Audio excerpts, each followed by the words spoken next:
Nous sommes ici au centre opérationnel départemental. Je me présente, Armelle Alamel Bernard. Je suis chef du service interministériel de défense et de protection civile de la préfecture de la région Guadeloupe. Qu'est-ce qu'un COD? C'est un outil de gestion de crise à disposition du préfet qu'il déclenche en cas d'événement majeur sur son territoire.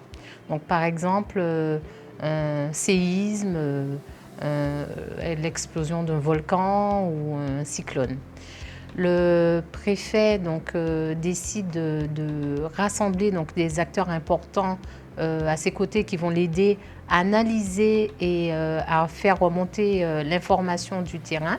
Donc on y retrouve les forces de sécurité intérieure, donc avec la police nationale, la gendarmerie nationale, mais aussi le SDIS, le service départemental d'incendie et de secours, et d'autres services de l'État qui, en fonction de l'événement, sont présents. Monsieur le préfet, en cette période de gestion de crise sanitaire liée au Covid, a décidé d'activer le COD par rapport à la situation du territoire, du département, qui est à ce jour en zone d'alerte maximale, en ZAM.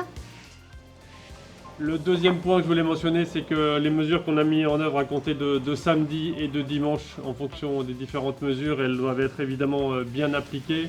Je sais que les contrôles ont lieu ce week-end, on refera un point avec les forces de sécurité intérieure, mais il est essentiel que dans les 15 jours qui viennent, évidemment, l'ensemble des mesures soient bien mises en œuvre. Alors ce week-end, on a été aidé par la météo, a priori, notamment sur les aires de pique-nique, mais il faudra être vigilant évidemment le mercredi et le week-end prochain. En fait, il est nécessaire pour lui d'avoir toutes les informations quotidiennes sur la situation sanitaire. Donc, c'est d'ailleurs un moment où l'ARS nous fait sa remontée quotidienne sur la situation sanitaire. Ça nous permet de faire le point sur la gestion des flux des voyageurs sur le territoire, mais également la gestion quotidienne par rapport à la rentrée scolaire. Grâce à la présence des différents acteurs autour de la table, le COD est en relation avec les différents centres de crise de ces différents services, par exemple celui des pompiers, celui du SDIS ou de l'ARS. Mais nous sommes également en relation avec l'état-major de zone des Antilles, qui coordonne la crise au niveau zonal, mais également la CIC, le Centre interministériel de crise.